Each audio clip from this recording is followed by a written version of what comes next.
welcome. Thanks so much for being here. So I was thinking, I was driving today and just, of course, random thoughts pop into my head. And I was thinking today about it. Well, I'm not going to go first, but I was thinking about a band here as a teen that was like, they're going to make it. They're number one. Oh my God, they're going to be the next big thing. And I remember my sister laughing at who I chose that I was talking about. So I want to ask you guys, what band or musician were you truly rooting for, thinking all the best things? Who are they and how are they doing these days? As a kid, you're saying. In your youth, yeah, when you were just falling in love with music, Ooh. just getting into the scene.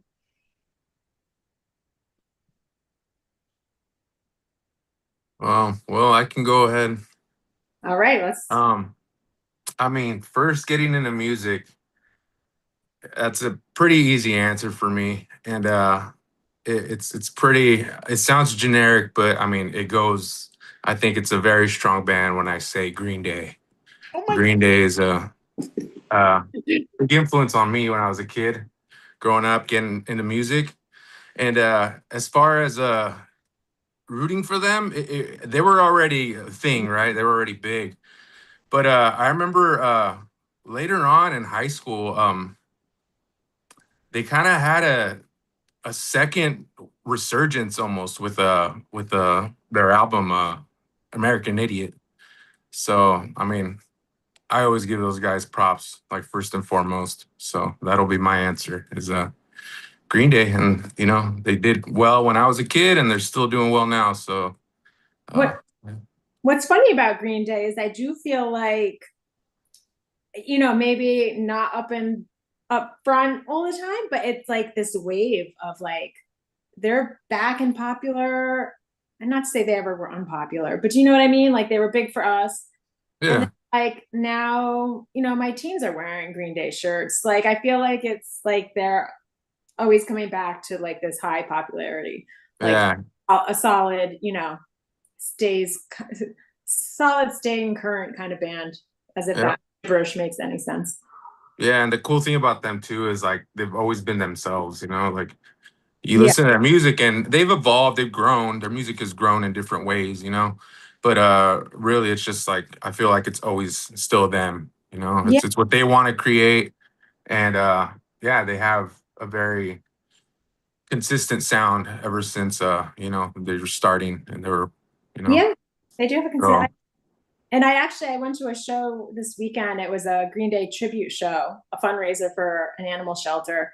And it was fun listening to every band got to choose one Green Day song to do. And it was fun listening to their twists on it too. There was kind of a southern punk rock band that did a song. It was pretty cool. Yeah. Everyone was there with the Green Day shirt. So yeah, they stay in. I got to plug that Ox just played American Idiot at the Rock and Roll Hall of Fame last month when we were What? there. Actually, this month. It was a few weeks ago.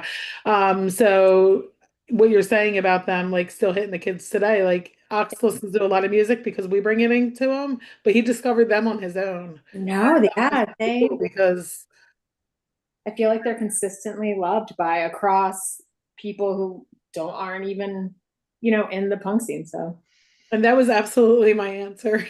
well, I And beat got the you big to it. smile. Oh, that just shows, that just really shows the Green Day. I just, Was it also your answer, Rachel? It wasn't, because in my mind, I wanted everyone to choose a band that would be funny. Well, I can go way, way back and talk about like before I became cool and I was going to like New Kids on the Block concerts or something. Hey, they still have they had their tour back recently. My Yeah. sister was into them. My funny answer was because of course I loved Rancid and NoFX and blah blah blah, and but my answer was that I was like, they're gonna make it. My sister laughed, was Papa Roach. And I mean, they still have their hits that are You know, like, I was like, man, they're going places. I was 15 at the Warped Tour and had their signature on my tank top. And anyway, she thought that was funny, and that's who I was thinking about today. we just played a festival with them Did you last month. say they made it?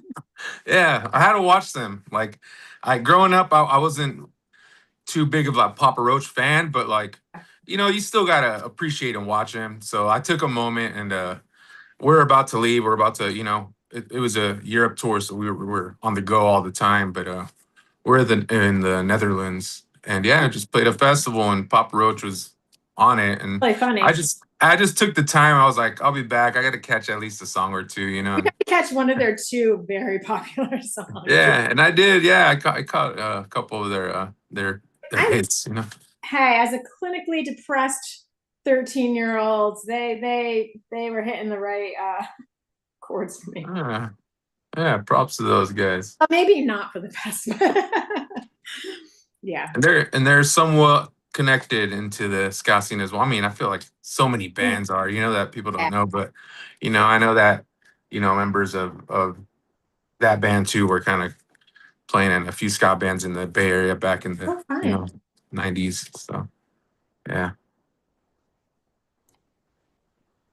So your thing was, where are they now? So they're still playing festivals. They're still out there. New Kids on the Block, where are they? I don't know. They're like doing solo things, right? Shows. Yeah. They do their own shows, and they do some solo stuff too. Yeah. Yeah. Huh. One of them has like a Burger John or something. I don't know. Wahlburgers, right? Oh, yeah. Fun topic, Rachel. All right, so everybody, you're here listening to Ska Talk with Skagazine. My name is Jess. I am the host and founder of Skagazine, and Rachel is my co-host. Say hello. Hello. Hello. Tonight we have a long time coming. We were talking about a very special guest, and I'm going to try to say your last name right too. You're going to challenge me. Krees Borbon? Yeah. Oh, fuck yeah. I said welcome. Borbon, if you want to get that R. Okay. I can't roll the tongue like that. But Borbon, yeah. I was close. Welcome to the show. Thank you. Thanks for having me. This is gonna be fun. So totally I thought about preparing, I was like, I gotta prep for this.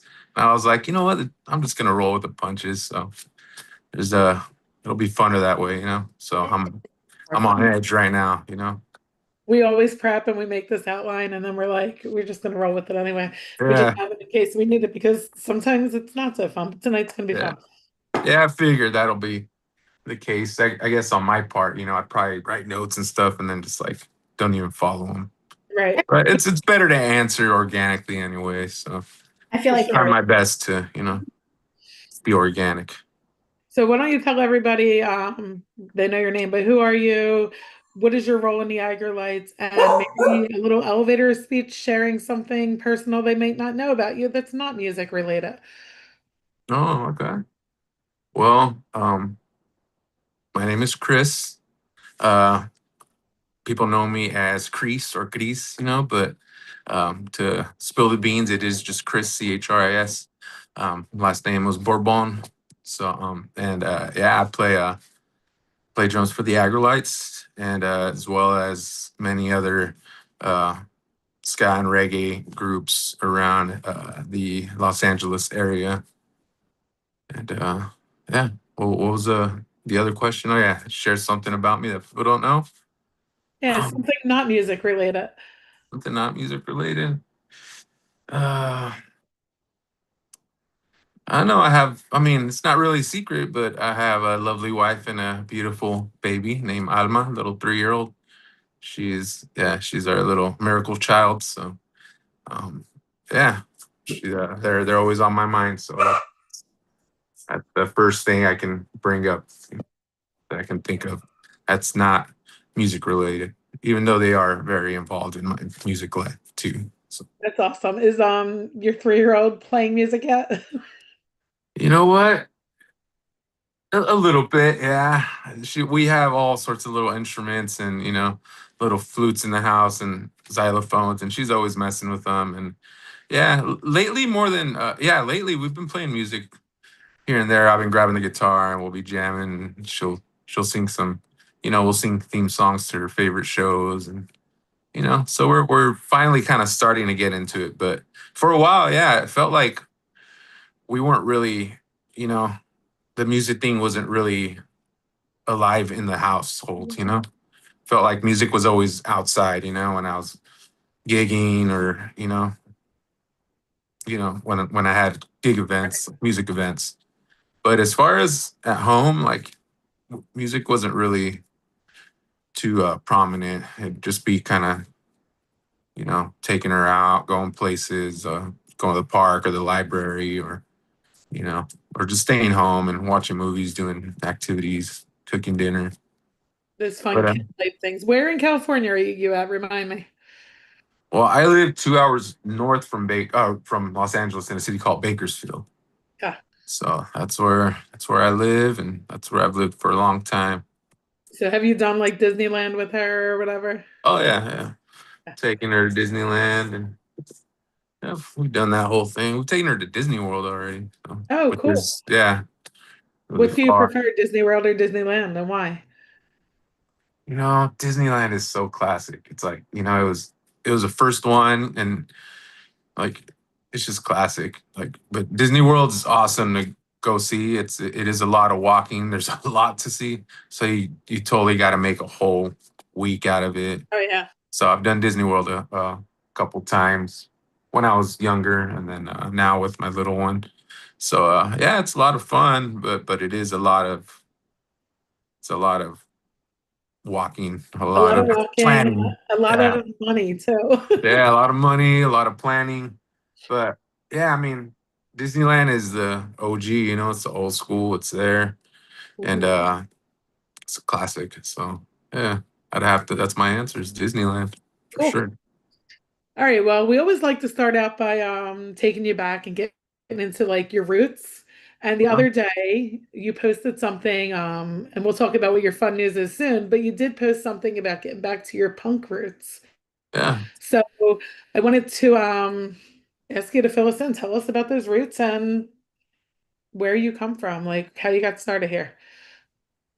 Well, I started playing music because my dad he was a musician, so he always had like a guitar around the house, and he played growing up in Mexico. He had a couple bands.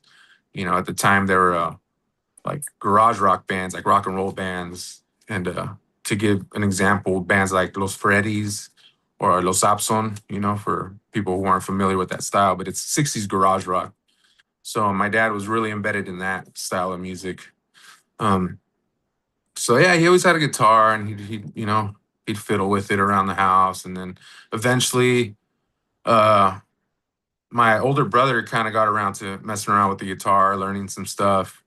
And then I started kind of playing with the guitar a little bit.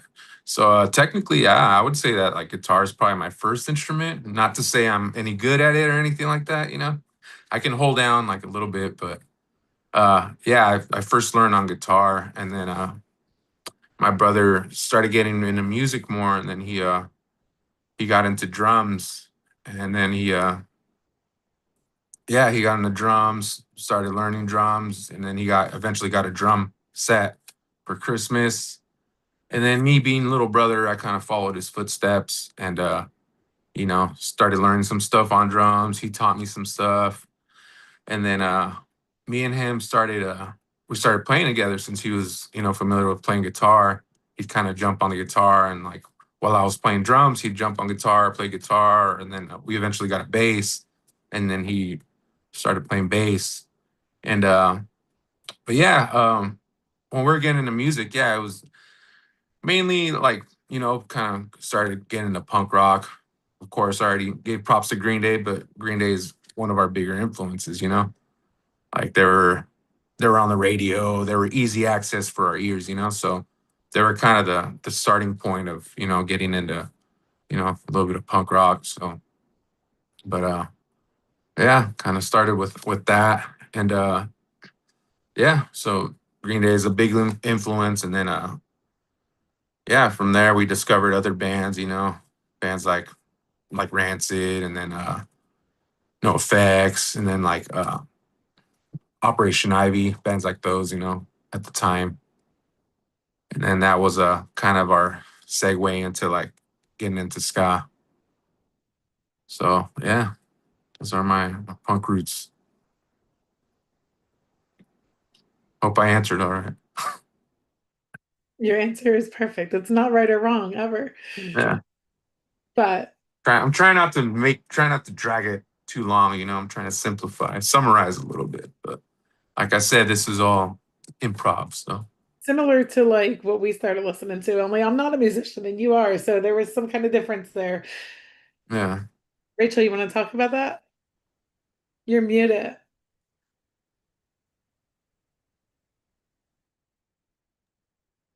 Thanks. There you um, go. I was gonna ask, what was the first band you were in? First band I was in. Yeah. Well, I mean, I had high school bands. I formed bands in high school. I don't know if that counts, but You know what? That technically, was actually, I forgot that I had a second answer to who I was rooting for, who didn't quite make it, and it was definitely a friend's garage band where it was just me and two other friends at every show at like Grandma. yeah, And that was, I was like, I had a local answer too. yeah, Never missed a show though. awesome. Yeah, you got support, you know. Yeah. That's how it starts. But yeah, I mean, You were in high school bands. first bands, yeah, I was in were bands I formed with my brother, and then bands with friends in high school, Were they and kind of punk rock, garage type bands? yeah, there were like a little bit of punk rock, yeah. And at the time, pop punk was really popular too when I was growing up. So it was kind of on the poppy punk side. And but yeah, I mean, my first real band that like you know I was still in high school, but yeah, first real band that I was in yeah where we played shows and like Mhm. recorded. Um, I mean, not that it's relevant. It was a band called Premiere. So, and Yeah. it's, I mean, just high school band. Nothing came out of it really. We had fun. We had a lot of fun. I mean, yeah. How Uh, did you feel like in that band, high school band, like getting to play on a stage? yeah, that was my first time. Yeah, getting to play on stage, traveling a little bit, and like Do you remember? recording in the studio. Yeah. Just doing all the things I would see my idols do. So I Yeah. was kind of like Imagine that feeling has to at, be. at a very low, level. It But does, but when you're yeah, playing, young, are you kidding? Any stage you're on, it's playing in local basements. yeah, very cool. So I'm going to cut in there, Rachel, and say, like you mentioned your idols. Who were some of your early inspirations and some of those people you were looking up to and inspiring to be like Um, a lot of which I mentioned already, Operation Ivy, Green Day. But the different thing about me and my brother was that we got into ska at an early age, and I feel like in my city at the time, in Bakersfield, ska wasn't really a popular thing. It wasn't really a known thing, really. You know, when I was growing up, pop punk was really kind of prominent thing. Everyone was getting into that, and then the emo thing was getting really big too. Like Mhm. the whole drive through records and Yeah, which I like a lot of that too. But me and my brother were really like embedded in ska, so we were yeah, growing up, I feel like that was kind of what made us different. We kind of but but yeah, like the ones bands I answered earlier, Green Day, Operation Ivy. But then we were also really into bands like Hepcat, and we were getting into the Specials, and you know, early, from everything from like two tone to like Jamaican ska, and then even like third wave stuff as well. So that was what we were really into. So yeah, Specials and nice, Scatolites. nice. Yeah, those were like our Mount Rushmores, I would say. were there any specific drummers that you were listening to? Like, oh, I want to be able to play like them. And you know what? Uh, speaking of, I was saying what separated me and my brother. Mhm. when we were getting into, ska and punk, that's what we noticed. That's what got us into ska, I feel, was the drums, my brother being a drummer and then me kind of also following his footsteps. I feel like the drums were always what caught our attention.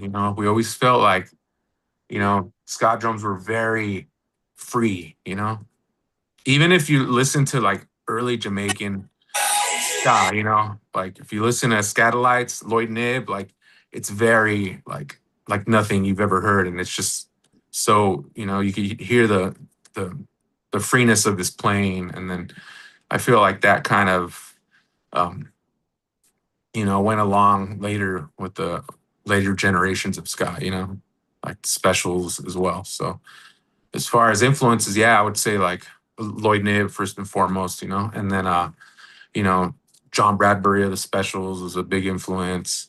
Um, and then later on, yeah, like drummers from Hepcat, like Greg Narvis, Scott Abels were big influence to me growing up too.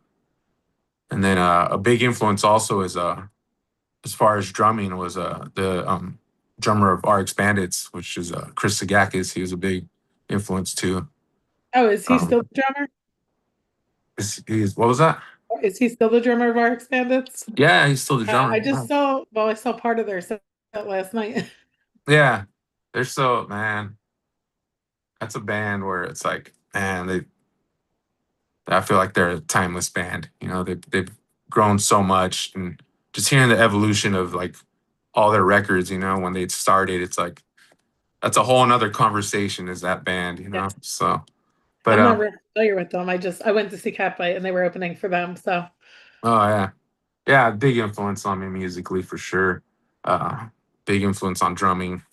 Um, but yeah, I mean, of course, the classic Jamaican drummers as well. Carly Barrett, Carly and Family Man. They were who are the original the Upsetters and the Hippie Boys drum and bass player, and they went on to be Bob Marley's drum and bass player.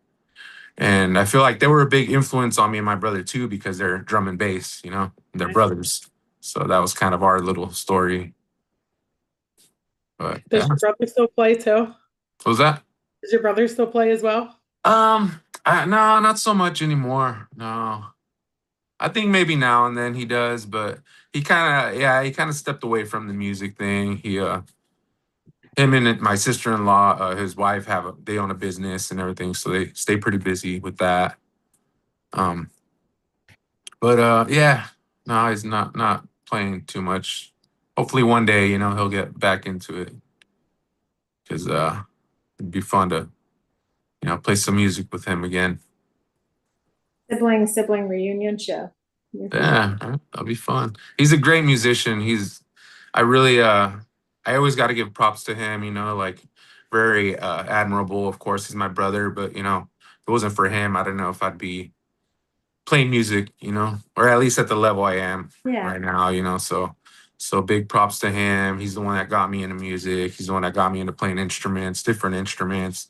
He's the one that taught me how to sing and harmonize. Not saying I'm a great singer, but he's the one that taught me how to do all that. So we learned together, but it started with him. What's the age difference? If I might have missed you saying it.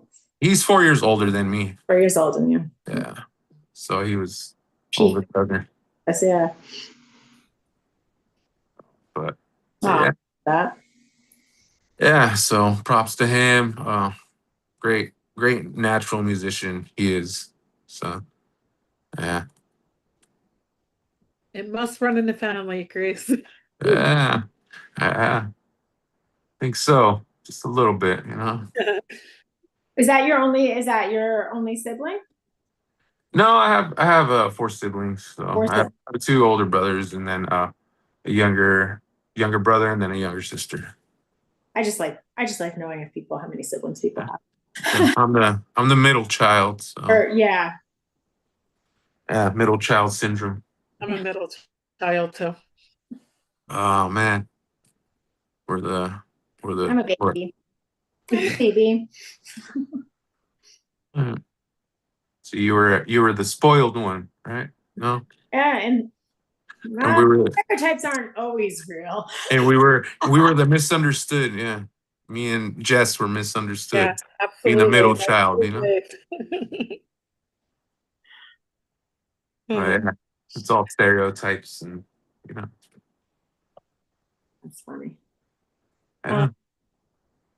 Jess, I think you were gonna. I just don't want to steal what you were gonna ask. okay. I will steal. No, you're not stealing, but we didn't talk about like first time on the road. Who was it with? I look at me jumping. Did you Because did I'm you do trying to any? but I'm trying to be better at not losing a place. It's okay. I'm going to ask you a I'm question. hyper fixated. I'm gonna steal from you now. Before you joined the Aggrolites, did you go out touring with any other bands? Yeah, I was out and touring with other bands. But yeah, I started when I started getting like heavier into touring. I was in a band from Fresno called the Suppressors. So I had joined them, and yeah, we were doing some touring and some recording. So they're kind of another band that kind of where I started getting my feet wet and kind of in the next level up besides like my high school bands.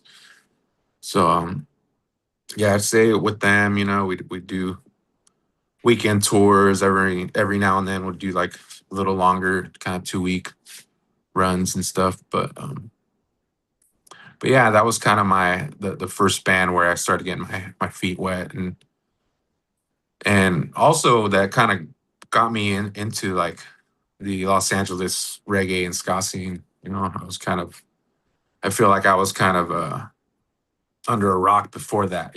Like we didn't really have the connections. I didn't really know people too much. Me living in a different city, I wasn't really too well connected with the people from LA. But so I feel like that's where I kind of really started getting to make connections as a musician. We would go to shows and stuff when we were young. We'd go to LA for shows and we'd meet people, but as far as like on a musician level, that's kind of where I started meeting people and other musicians, connecting, and yeah. So how did you ultimately connect with the Aggrolites and end up joining? Well, there was from the Suppressors, like there was still a series of different bands. I started my band called the Capsouls, which was also early reggae. We played a little rock steady as well. Um, and with that band, we were playing. We do kind of weekend runs as well, and do a little bit of touring here and there. And that band, that was with my wife too. So my wife's the singer of that band, and so that's a lot of fun. Getting to make music with your wife as well. Um, but yeah, from there, we're playing a lot of music with different friends like from the Steady 45s and Jackie Mendez, and that's kind of how I also eventually kind of got in with them, connected with them, and they were needing help with drums every now and then, so I'd kind of jump in and help out, and you know so eventually like I became Jackie's drummer, and then uh yeah, we do some shows with her as well, and um yeah, I mean, kind of a snowball effect from there. you know Western Standard Time, and then yeah, eventually we kind of that's kind of how I got connected with the Aggrolites. Mhm. So it's kind of a snowball effect, meeting them, knowing them, and them knowing who I am. And then yeah, when time came, yeah, they were in need of a drummer. They called me up, and so I joined with them. So yeah, I hope I answered all right again. We're always answering okay, but Rachel's muted and talking. Oh, okay. But yeah, that's how I met Yes. all the musicians, all the Los Angeles based musicians. Uh yeah, just playing music, meeting people, meeting musicians, making music together, and eventually, we all help each other out. They need drummers, they call me. If I need someone, I'll call someone from there, and that's how it goes in the music world. Yeah, we're gonna talk about one of those calls real soon, but let's continue on with the Aggrolites. While I was muted, I was saying hilariously Sorry. intelligent things, but Um, just know that. But also, I was just saying, I love hearing people. I love hearing everyone's snowball effects, like on any part of life. I love hearing what led to what. I don't know. I like it. yeah, it's really cool. Yeah, I mean, it it's a it's a long time coming. It's a long snowball because I've been doing this for a long time, and Yeah.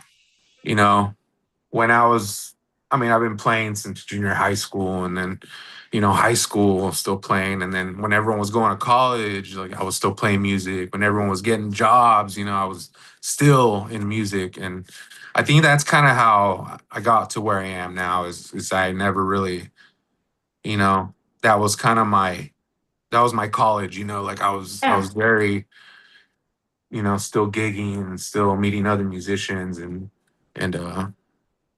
so, which leads me to like, where I am right now, playing with a lot of my musical influences as well. I've played, I played in the Aggrolites. I've also played with Hepcat, which was a big influence to me growing up. Um, which a lot of them, we're all colleagues now, we're all friends, Yeah. um, but yeah, that I did grow up, as a fan, listening to all that. So it's a big influence on me. Are you so happy where you are right now? Yeah, I mean, musically, yeah, it is.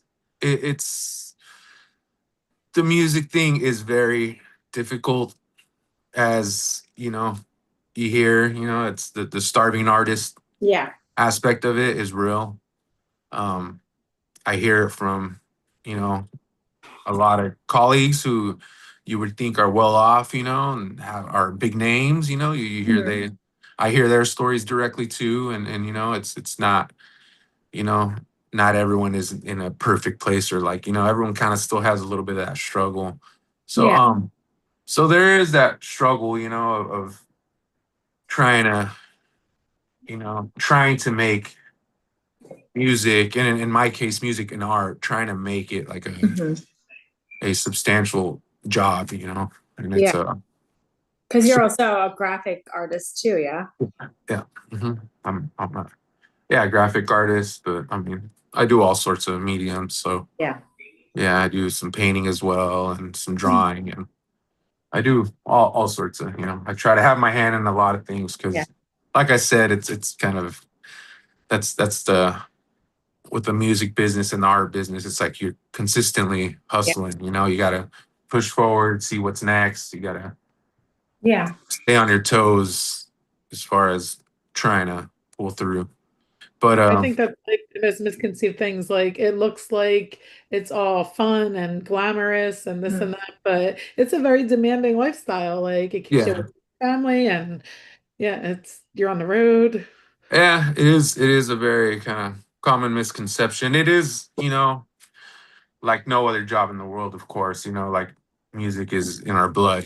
So it's one of those things. It's like, it's what is it, like, bittersweet? Is that the right Yeah. term? Or it's almost like, yeah, like it's like it's all I've worked for, basically. It's like my life's work. It's all, like I said, while people are going to college and getting jobs, like I was still pushing music and artwork. So And so which it is. It's, found joy in taking that different route.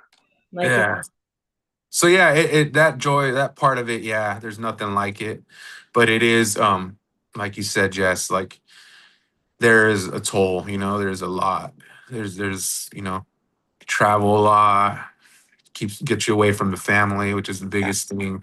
Especially like, it, missing my wife, you know, back then, but now like that we have a baby, it's like, it's it's just like another level of like, ah, man, like, so that part of it, of course. And yeah, I mean, you travel, that's cool too, like I'm not taking away from anything, but yeah, a lot of times, yeah, you're kind of just seeing the venues and the hotel rooms. A lot of times you don't get a chance to kind of explore or anything like that. You really got to get out of you know, if you want to go see some stuff, you know, you either got to get up really early and do it yourself, or like, you know, luckily if there's a little extra time, you get to do it. But yeah, I mean, it's you know, there's two sides of it for sure. But yeah, like you're saying, it's not all glamour and it's not all that, but for sure there is some of that, you know, for sure it's like no other job, you know, it's you know, music is I feel like, you know, some people are just made to do this. I don't know. But yeah, And your daughter, you said 3? she's 3 years old. Yep. I always say that 2.5, 3 is my favorite. If I could go back, take my kids back to any age, I always say I would take them back there for a day. It's Yeah. my favorite to go look back on those videos. It's peak age, I say. Yeah. And you're not talking about the three-nager part of it, right? Like Uh, that's where she's at right now. It's yeah, like just wait till she's actually a teenager. You'll be like, I'll take the ah teenager back. three-nager. Yeah, but yeah, she's at a fun age right now. We're loving it. So fun. We can sing, we can, you know, she makes jokes now. Like Yeah. me and my wife are mind blown every night. Like, you know, we put her to bed and we're like, wow, like, you know, she goes to daycare and everything she learns, she comes back saying all these little phrases, and we're like, whoa. Yeah. You know, we took her to the movies. We saw a movie for the first time, and she comes back and she's like laughing, reciting the movie, like saying all the jokes they were saying in the movie. We're like, how do you remember that? Like, we saw it one time. Like, It's crazy. And now I'm listening to you. I just saw my 3-year-old nephew. I don't get to see him often. And he was like memorizing stuff I had said, you know, just the day before. But so maybe he's not so much a genius, just that's such a sponge that age that yeah, she's soaking everything in, and yeah, but it is a fun age. It's it's every, you know, we see, you know, we of course miss the other parts, you know, when she was younger, and we see pictures and we look back, but like, I don't know, it's like you keep falling in love with the new kid they are, you know. yeah. There's like a whole quote I love about that. But They keep like gaining their personality every day as they go on. Yeah, so yeah, this for sure right now is it's a fun age. She is at her three-nager phase, you know. She does do a little bit of you know, she starts Be a little sassy. getting a little sassy for sure. Yeah. And if I remember Sure. correctly, I feel like that's the age also where I never wanted to correct when they said a word wrong, because there'd be all these cute, like, wrong ways to say things. Yeah. Stuff like, you know, you just like ketchup was dip and never call it anything, you know, but just like fun, even just funny wrong ways of saying things. I would just be like, I'm not going to correct it till I'm going to ride this out. It's so cute. Or sometimes she'd say something right that she used to say wrong, and me and my wife would be like, oh. Yeah, exactly. We're like, remember when she used to say it like this? Or she'll correct us. We'll say it wrong the way she used to say it. She'll be like, no, it's this. This is how you pronounce it. And When they're older now, though, we'll go back to like the wrong things. Like, you know, my kid used to say favorite instead of favor. Can you do me a favorite? That's fun. I'll say, can you do me a favorite? Fun. It's like when they get too old for like certain things. Like we used to call Ox, now we used to call him Ollie because his real name is Oliver. You call him Ollie today, he'll be like, do not call me that. Crazy. And I was like, oh, I thought that was the coolest nickname. I thought you were gonna keep that into like high school. But no. Yeah, that's another thing too, is the nicknames. Like, I remember my wife like always saying like, oh, I wonder what you're gonna, you know, what your nicknames for her are gonna be. And I never really thought of it, you know. I never thought of having a nickname or anything like that. And yeah, somehow, like, you know, just comes organically, you know. Next thing you know is like you're calling her a nickname, and you're like, oh, like, where did that come from? I know where it came from, but like I didn't expect it, you know. Yeah, no, it does just come naturally. And my 20-year-old Molly is still Molly Moo, 7 years old, so they stick. The names stick. Right on. So sweet. Yep. You want to get back to music? Yeah. I love that age. I know. So we were talking about the Aggrolites, and just last month, a brand new album was released, Super Atomic, on Pirates Press Records. Who I got to shout out because we're like building this little relationship online where we're like constantly tagging each other and things. Yeah, awesome. Yeah, I think Jay is the guy I deal with. He's a really great guy, so shout out to him. Yeah, The Aggrolites have been producing solid albums for what, 20 years now, over 20 years now. yeah. What about this particular album, which is amazing, by the way? Congratulations. Oh, thank you. What about it is special to you?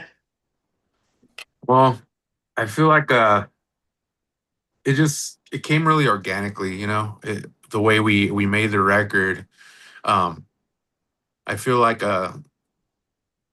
we we just kind of got in the studio for like a day or two. We just had like 2 days really in the studio, and we kind of just, throughout this lineup, we've been playing shows, and we feel like we've gelled so well, and us all being into the same type of music, and connecting, with just connecting with our love of early reggae and like funk and all that. It's very it came very organically.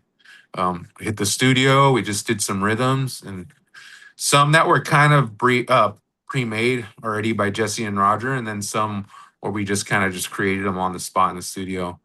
But yeah, we were all kind of really we were all just eager to get in and just record some new music. So we got in there, and we were kind of um yeah, just thought we'd just do it naturally and just record some rhythms on the spot. And that's kind of what made this one special, I feel like. Was that the There's fastest you've ever put an album together with them? was that, I'm sorry. Was that the fastest you all ever put an album together? Yeah, I would Yeah. say the fastest. Yeah, Hmm. the fastest. That's what you said. Yeah. Yeah, the fastest. Yeah. You Yeah. said 1 or 2 days, right? Yeah, that's probably, yeah, that's the fastest I've recorded for sure. Was yeah, very kind of, yeah. We just did some rhythms, and kind of made little tweaks here and there in the studio, but for the most part, yeah, we just kind of kept a lot of different rhythms, different styles. We're like, let's try this, try that. And yeah, those which eventually became the songs. Jesse and Roger took them home. Jesse wrote, all the stuff on top of it, and kind of gave them that magic to where they became songs instead of just rhythms. So that's kind of how this record came out to be. Is just from straight rhythms. It might have been like a song or a couple songs were there already pre-written, but um, not that I can think of really. I feel like it was most just kind of studio rhythms. Nice. Um, was any shout outs you want to give for people who were involved in making of the album, the mixing, the mastering? Were there any features? Yeah, I think the main feature is Devin Morrison of the Expanders. He's on a track called Duck Pond Pond, and I don't know what uh, track number it is, but if you look it up, you hear the voices. That's Devin Morrison of the Expanders. Um, and then, but yeah, we've had a couple other hands in there. Our tour manager Tony joined in on some vocals and as well, and then our good friend Joe Nieves of the Steady 45s. He helped out with a tune as well. So yeah, I'm sure many others that I'm probably missing, but just look at the album credits, and you'll see them there. I just But, got a message. It's track 3. track 3, Duck Pond Pond. Yeah. I have some help from Yeah. friends. Well, thank you. Thanks for the help.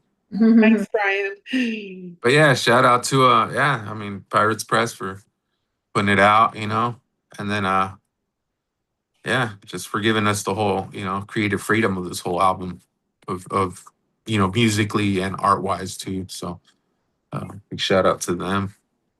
Do you have a favorite track on the album? Or one that like is extra meaningful to you? You know what? I can't think of it at the top of my head. I really like that last was it the last track? I think it's Happiness. Is it Happiness? Um I don't even know the names of the songs. But I feel like that was a very kind of studio heavy rhythm we just laid down. And I don't know, I just think it was kind of a fun it was a fun one to track for me personally. And funny story behind this album was I was sick as a dog that day. Like I was so sick. Like I had like a heavy flu, and that's kind of the story behind this one and something else we're releasing in the future. I'm not sure if we're saying yet, but we have some, you know, we have some stuff coming up with the Aggrolites as well. And we had a studio day for that as well. And I was also sick. Both studio, every studio time I've had during that, like I was just sick. And I remember being in the drum booth, like crawling into a ball, like trying to like, you know, convince myself to like trying to push my energy out. And when no one was watching, I was like doing jumping jacks and stretching just so that I can get that, just because I felt so sick and I was just trying to get that energy out. Um, but that's kind of a funny little memorable story of this album that I will always think of. It's sick. You made it through. But yeah, there's a lot of fun tracks on that. Man, I don't know the track titles. It's Happiness. You were right. Yeah. But then there's was it Haley Bailey? What's the song? Is it Haley Bailey? Haley Bailey, good your temper. Um, La La Love. That was a fun track. That was a fun one to track, just because it was kind of a different, out of the box little drum beat. Like I was incorporating cowbell, and it was just kind of a fun little rhythm to. I do love cowbell. It was a fun one to track, But I would be surprised if you had one right next to you, Rachel. But there's a no, not tonight. but yeah, a lot of all the tunes on there were fun to track, and it was fun just kind of channeling, old Jamaican rhythms of different styles. So that's where we had a lot of fun. Let's try this, let's try that. And we pull up a tune. And we just pull it up just for a little bit, just to kind of get a taste of it. We wouldn't play the whole thing. We wouldn't try to learn the song. We just kind of get a little taste of it. And we're just like, all right, let's try to channel that energy. So that's kind of how we came up with some of those rhythms too. So shout out to everyone on there, to Roger, Jesse, Brennan, and, Eric also, who brought a lot to the table. So, yeah. Nice. And now, going back to, I know you mentioned, you're a jack of all trades with the arts. Did you do the artwork for your new album? Do you do the artwork for your flyers? Yeah, I did. I actually did the artwork for the new Aggrolites album. So Super Atomic, that whole concept. Yeah. Yeah, I did all the artwork for that. I brainstormed with Jesse and Roger as far as the concept, so we kind of, came up with that whole, Super Atomic. Yeah, it's warning kind of. Yeah. But as far as artwork, yeah, I've done a lot of other. I've come up with a lot of different, album art as well. I've done art for a lot of different bands, and most of which I do for Blackbird Records. If you guys aren't familiar with Blackbird, but I do most of the art for that. Oh, that's awesome. So yeah, if you look at Jackie Mendez's records, I do most of Jackie's art, and then I've done a lot of the Steady 45's recent releases. Swing and Sway, if you're like with a Steady 45 Swing and Sway, and then Don't Be Late, I did that. The recent Sam Cooke tribute that the Steady 45's release, did that as well. Done stuff for Smoke and Mirrors. Um, yeah, I've done stuff, artwork for Hepcat as well. A lot of different, Western Standard Time, of course, as well. So, um, yeah. Great. So most not so much flyers these days. I know you asked about flyers. I don't do flyers too often. Yeah, but I kind of just mainly stick with I like sticking with the bigger projects. Yeah. So No, I that's like doing the whole concept of an album, yeah. front, back, inner sleeve, the center labels, kind of matching the color of the vinyl to it. So that whole kind of creative process I really kind of like. I And get I like collabing too with the artist. So yeah, for example, like with Blackbird Records, like me and Eric, like we bounce ideas off each other a lot. And um so it's always good to kind of, I feel like for me, I always kind of need a starting point. I need someone to kind of give me like, especially with a client, I'm like, what are you looking for? What do you want? Like, throw yeah. me something. A lot of times when it's like you do whatever you want, start from scratch. When it's creative freedom from scratch, like I dwell Yeah. on it. I have a hard time. So Yeah, no, you know, well, that I makes sense. Yeah, to have a little like a base to go on and what they see and then just take it from there.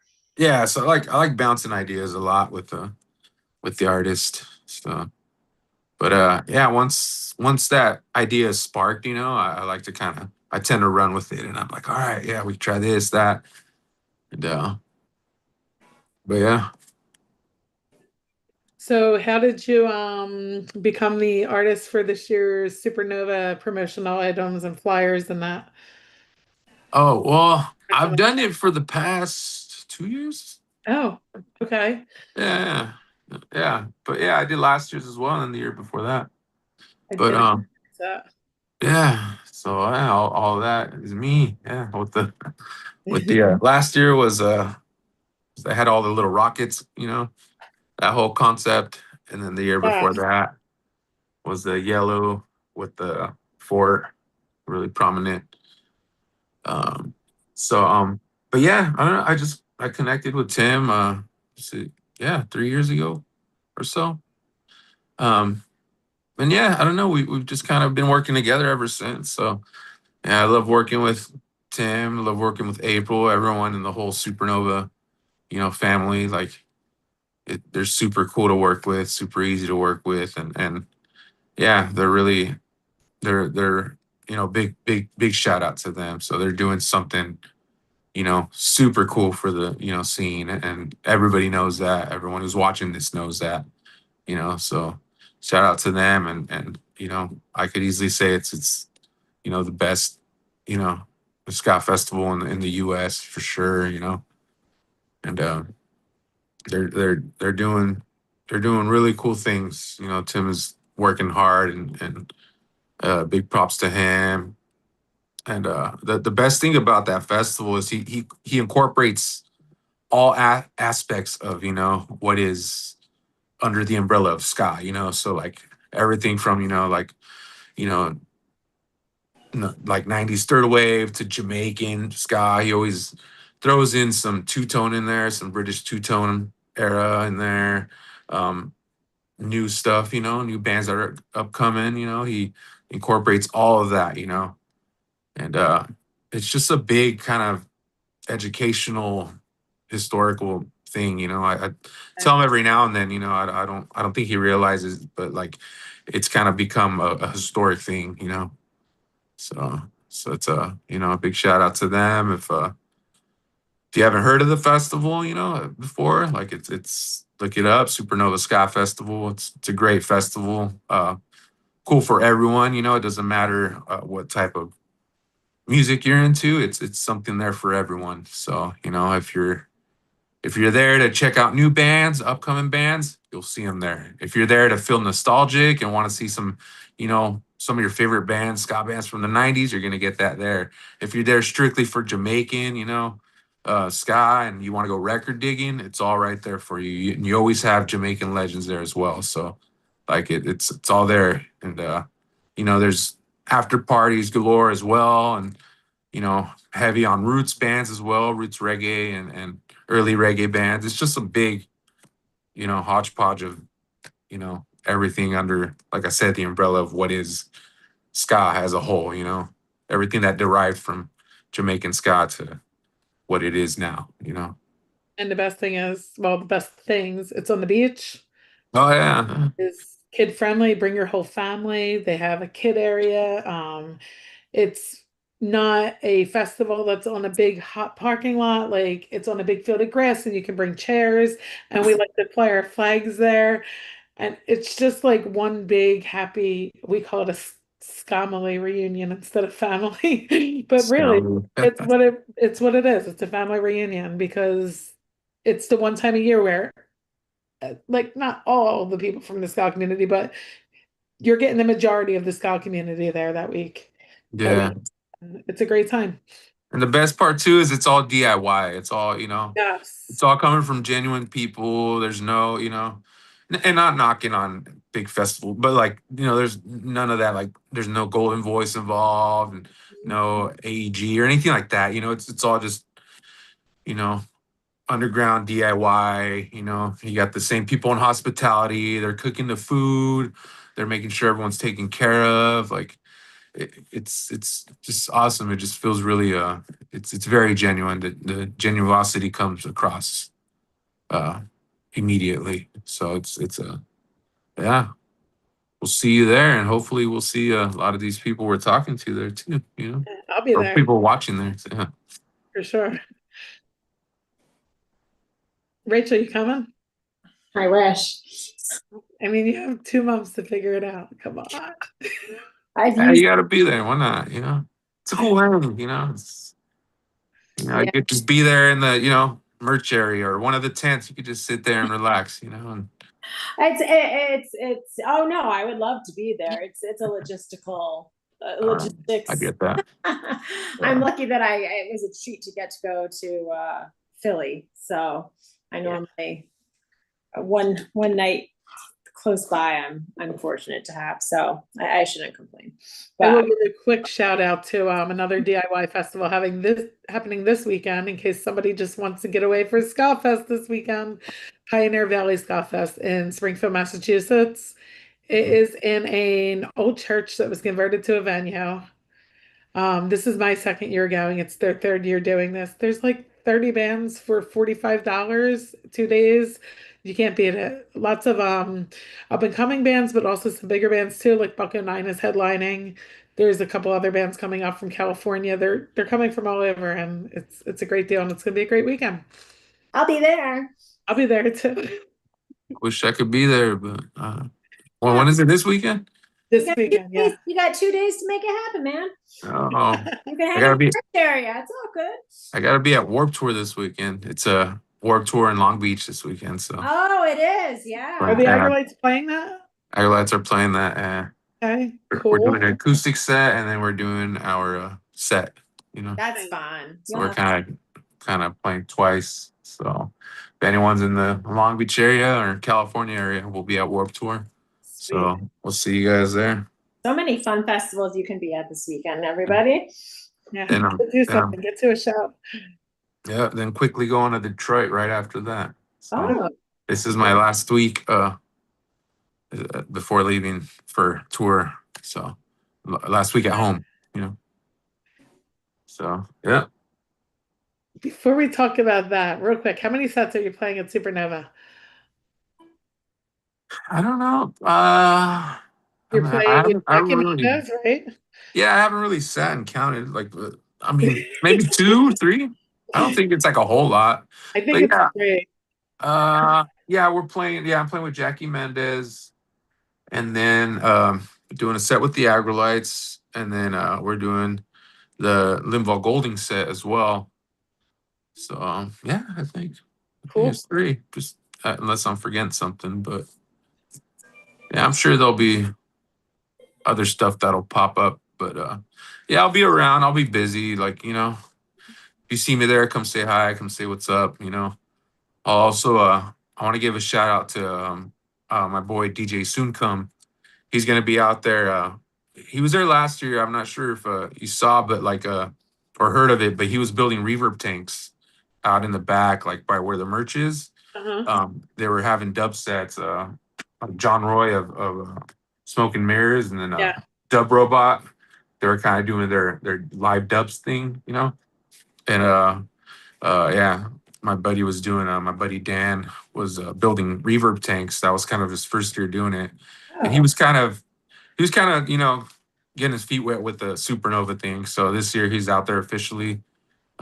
So he's going to be building some reverb tanks and having a whole clinic on how to build them. So um, we haven't talked too deeply on it, but I'll be there for a little bit, and um, I'm gonna do some drawings. You know, if anybody wants their reverb tank like Oh, cool. drawn up, you know, I'll be there for a little bit doing that. So yeah, be on the lookout for that.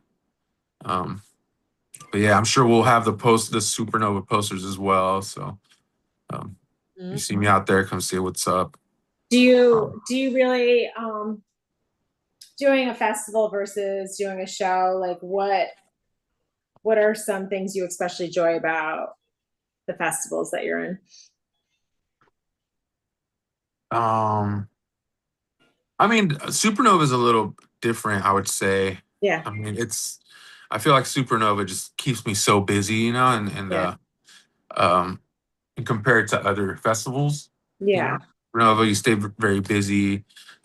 You know, most people there. So, um, but I mean, one of my favorite parts, honestly, about Supernova is taking my family, you know, yeah. I love taking my family. I love, you know, it's a cool family event, seeing my daughter run around, you know, and you know, having so many people there that I know, you know, that are kind of looking out for her, you know, not saying I let her run around free, but you know, Right, but right. it's No, a I little know what more, you're saying. Yeah. you know, like I remember the first year we went, you know, my daughter April, it's so cool. Like she had April built in the artist lounge, like I forgot what she called it, but she like basically did a whole playpen for my daughter. So yeah, so she had all sorts of little toys and games, and she had a stroller for me, and you Oh, know, really just sweet. little things like that, you know, that were kind of very generous, like you know. So like just yeah, taking my family and seeing them enjoy and my daughter enjoy and knowing I have so many people that are there looking out, you know. But outside of Supernova, I mean, festivals are always cool because you see people you haven't seen in a while, or sometimes you'll run into people, yeah, that you didn't expect to see, Yeah, you know.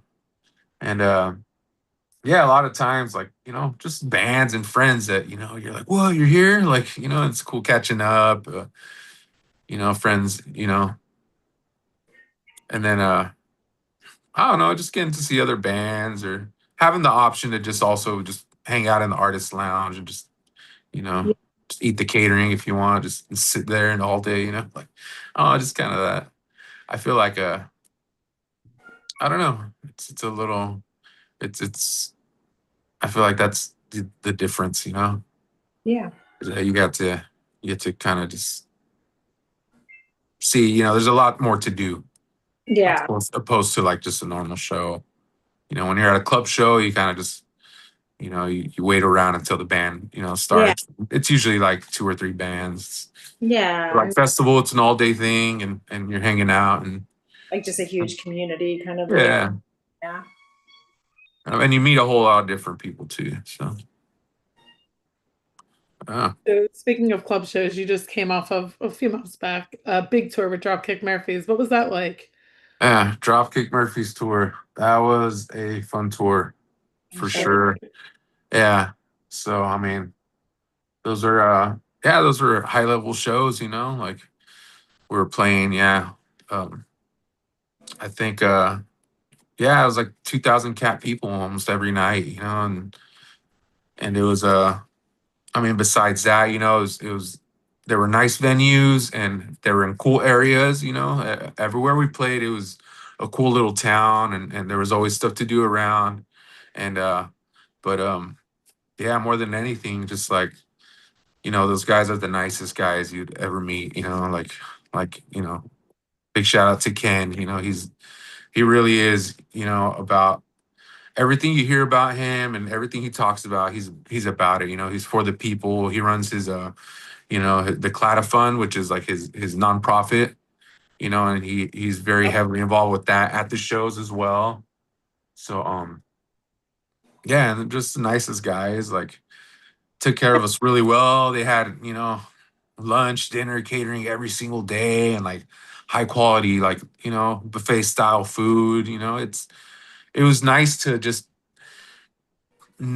get there every day and know like you don't have to think about like, oh, like look up a restaurant or anything. Everything was there.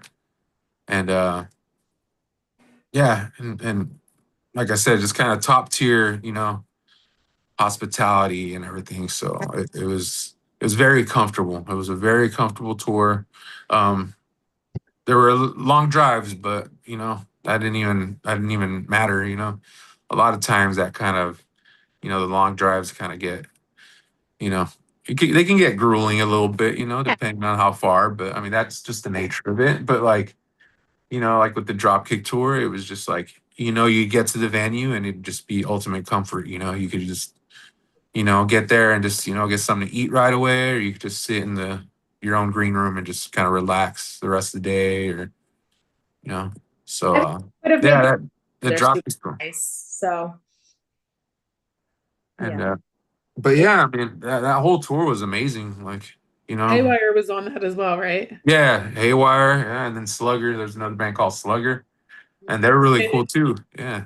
Want to hear a fun fact about Haywire? Yeah. You played Bonks with Jackie Mendez. You remember that Yeah. place? Yeah. Haywire played in the street there one night. Okay. And they were like playing on top of a van or some shit, and the whole block was like filled up and crazy. I wasn't there, I didn't know about it, but I saw after the fact and I was like, holy shit, they're trying to get them to come back there so bad. That sounds like Haywire. Yeah. They're hardest work, man. They're one of the hardest working bands right now. For Yeah. that tour, like they played every single night, even on days off. We'd have days off Uh-huh. where there were intentional days off because they were travel days. We'd have like a long drive. So like, we're not gonna have a show if we have such a long drive to get to point A to point B. Right. But somehow they found a show in between every single day, sometimes 2 times a day. And yeah, you just like I'd be on social media and like I'd see their stories and but while we were on the road getting to the next destination, they were just ripping a show like, in the middle of nowhere, and it was packed house, That's just fun. crushing it every night. So yeah, shout out to Haywire, and then shout out to Slugger too. They're a newer band out of California, boy band. And yeah, shout out to them because they're all younger cats, that band of younger kids. So it's cool to always see, I mean, they're all adults. They're all adults. So the youngest one is 18 or 19, I think. But they were at that age range, where you're kind of like you see a little bit of hope, in the It's not gone yet. The spark is still there. yeah. Life So, hasn't yeah. Keep this going. Yeah, seeing 19-year-old skinheads, you're like, all right, So yeah, those guys are cool, and yeah, so yeah, look them up, Slugger, Slugger. I'm California going to check them Slugger. out. Yeah, they're just boy. Oh, you know what, Jess? Speaking of Dropkick, that's who Rancid opened for. I was just saying, Oh yeah. Probably my favorite. Do you know that my wedding song was a Dropkick Murphys song? I'm not sure I did know that. It was. Our whole wedding was like an Irish theme thing, and we played so much Dropkick. And the very last song we played, and the old people hated it, was "Kiss Me on the Shit Well, Face." I love that for you. But my wedding song was "World Full of Hate." It seems like odd for a wedding song, but if you know the song, then you get it. Yeah. That's awesome. Dropkick's banner somewhere. Yeah. Yeah. I was looking for I had a Dropkick's banner right now. I was cleaning up earlier and I just found it. Oh, here it is. Yeah, I got to show. Yeah, I'm zooming in on his wall like this one. I know, right? I don't know how to do that, or I would. It is for the people. Oh, nice. Cool. Yeah, I gotta hang that up. But yeah, very cool. Very You know cool what I think people, about, cool friends, good guys. they're so nice, right? You said, I would imagine they're so nice. And I love watching, I mean, of course I love their music, but I love watching like their interactions with the crowd too. Like I was watching this one video where like, I don't know, there was someone with like a Trump t-shirt up in front or whatever. Oh, It wasn't just like fuck you. Like he had this back and forth with him that ended with like a trade of that t-shirt gone, wearing a drop kick Murph. Like it was just like, you know, there's a way to go about conversations and to be heard. And I just like watching, I like watching him interact with people too.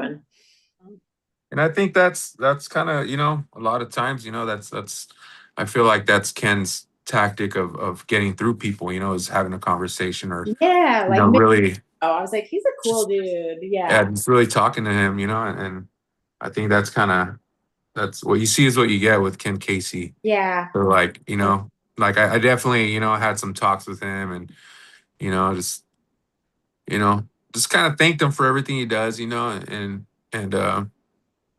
yeah, I told him like to be honest, you know, I'm so kind of I'm very embedded in the reggae, you know. Yeah. So I wasn't really of course I knew who Dropkick Murphys were and everything, you know, but I wasn't too in tune of what, you know, they're really about or their songs or their music, you know. Yeah. Like I knew a few tunes and all that, but you know, just kind of seeing them and getting to know them offhand, like, you know, it was really kind of just very, you know, genuine, like appreciation moment, you know. Um, Yeah, I get that. Yeah, that he's a genuine person. Is not that I've met him or anything, but you know, when you just know. I feel like I'm a good. yeah, but yeah, that was a fun tour. That was a fun tour for sure. So You got another fun tour coming up? This is exciting. um, well, I do. Do So, you? well, see, we just got back. We just got back from Europe with the Aggrolites. So we did a super atomic tour. Um, yeah, and we just got back, and I was excited. I was like, yeah, finally, you know, get to spend some time with the family, and so we didn't have any plans for any tours. We have some tours later on, but like as far as now, we kind of got just weekenders and all that. But yeah, we have the Warp Tour coming up this weekend. Um, but yeah, a little surprise. I kind of got a call, you know, last week, kind of last minute. Um, looks like the day after Warp Tour, I'm just gonna be flying to Detroit and going back to Europe, joining the Suicide Machines. So I'll be joining them on drums. Very cool. They are on my bucket list. I have not seen them. Oh, I know. Man. I know, Jess, you're surprised every time I say that, but I haven't. They're on my bucket list. They're probably one of the most, if you looked at what I've listened to most in the last, 3 months or whatever, they're on there, but I have not seen them. I just saw them for the 20th time. I knew that was Oh, gonna yeah. be sure. That's I love awesome. them. Jess is surely a super fan, and They are my absolute favorite ska punk band. Yeah, they rip. They're you know, speaking of big influences, yeah, I kind of held off on that because I know you wanted to bring that up at a separate time. But they were, you know, as far as, you know, getting into punk and ska at an early age, they were a big influence. And um I haven't, you know, I haven't really thought of this lately until recently, until they asked me, you know, about, you know, sitting in on drums with them. But I was telling my wife too, I was like, you know what, the Suicide Machines, that's Destruction by Definition is the first CD I've ever bought with my own money. So oh, yeah. So that's kind of like it's kind of like a little full circle moment. Like, Yeah. yeah, because we are doing that album front to back. So that's the cool thing about this tour as well. It's like an extra little notch up. I'm like, all right, that's cool. You know, not only am I, you know, sitting in and helping them out on drums, but playing that album front to back. It's kind of like a little full circle, you know, moment. You know, and I told my brother about it, and he just didn't believe me. Like, that's super. he's like, what? He's like the Suicide Machine. I was like, yeah. So that's kind of a cool little, yeah. I know when But, he told me, I reacted. I was all caps. What the fuck did you just say to me? oh, yeah. So I can only imagine, like, I wanted to be a fly on the wall when you got this call. Like, what was your Yeah. reaction? Yeah. Um, it honestly, it came a little left field because like Mhm. I just didn't I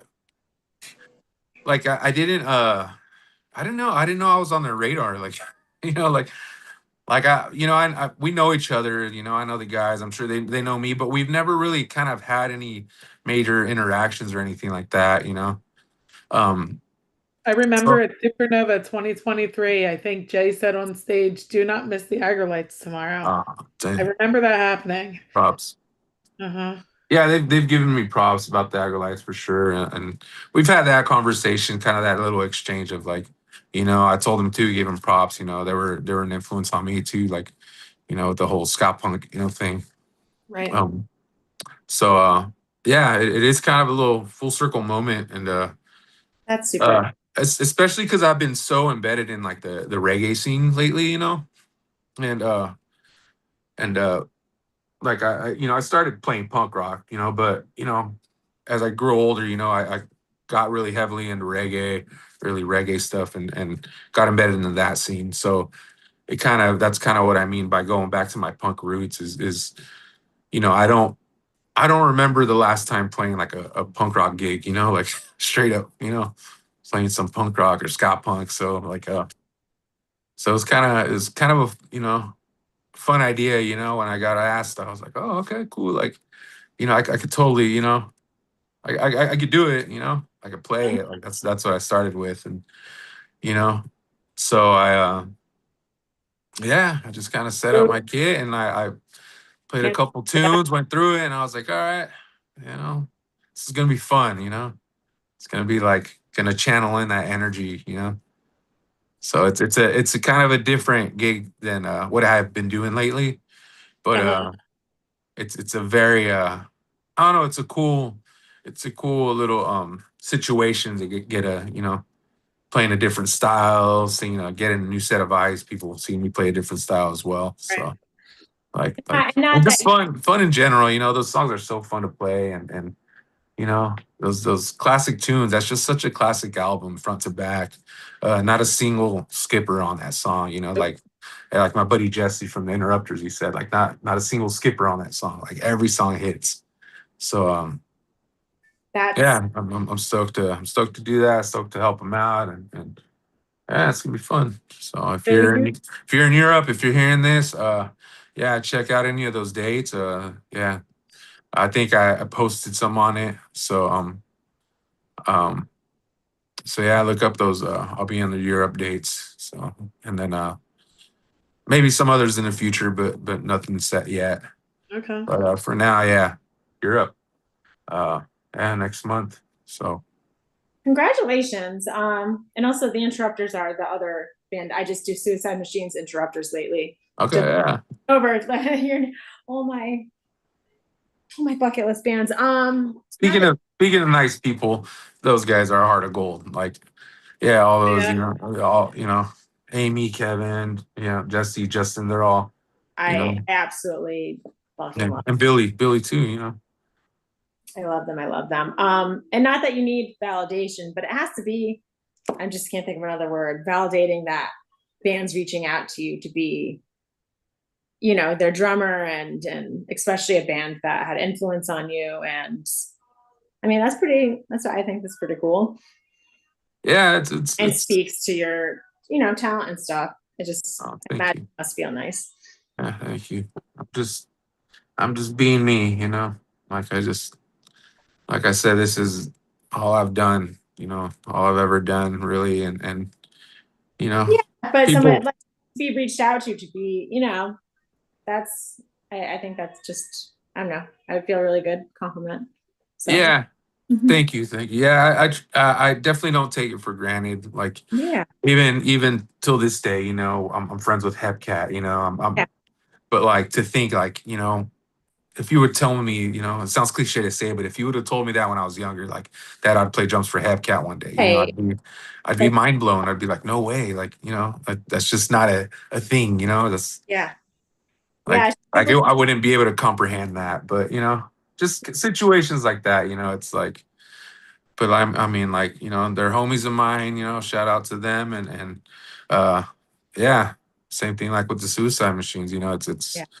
it's like, you know, we're colleagues, but I'm still, you know, very like, you know, Like, that's where I came from, you know. yeah. So it's you know, it's yeah, I don't take it for granted for sure. Yeah, So just super be cool. fun. I think it's amazing. It's well deserved, and I love to fucking see it. I'm happy for you. Come Yeah. out, Yeah, I can't wait come to out, see the come out, videos. I can't get to Europe. come But out to Germany. I don't even have a goddamn passport. Yeah, they're gonna be fun. Those man, But those yeah, songs are so fun to play. And you know, once they told me, I set up my drums, and you know, I just got on the drums, and I was like, man, let's see if I still got this, you know, because like, you know, I don't, you know, I haven't played punk rock in a while, so like just getting up there and playing those songs, and I was like, yeah, like it's gonna be so fun. Like I so forgot how fun those songs are to play, and you know, what did you so start with? Like, did you start at the beginning of the album, or did you start with a song that was like one of your favorites? Like, tell me how that went. I just started from the Is beginning. it, Yeah, yeah. that's what you're gonna have to do, right? Yeah. I might have started with like Break the Glass or something, you know. Okay. I think that one was always kind of my go-to back then, you know, like Uh, that was like my favorite one to play. So I might have started with that. And I remember like, you know, learning to play music. Like my brother would play it on bass too. So like me and him would kind of just play around with it. And so I think that was kind of the go-to song I went to. But yeah, generally, yeah, I might have warmed up with like Break the Glass, but I think I did just start, you know, from the beginning. Track one, went all the way through it. And right. yeah, but it's fun, you That's know. Ox's favorite song, "Break the Glass." Yeah, I mean, classic. It's a Yeah, classic one, you know. fun to scream.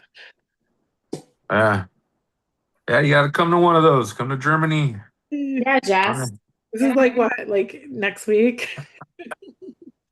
Hey, if I could do it, you could do it. So I didn't know I'd be returning to Europe so quickly, but you can't say no to that opportunity, though, right? yeah, for Who sure. cares about the passport? I'm gonna find a way. I don't have a passport either.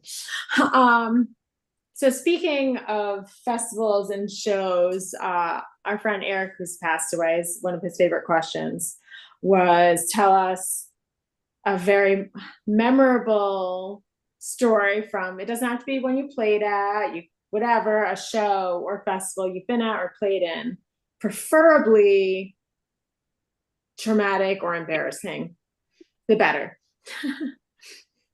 Dramatic or embarrassing?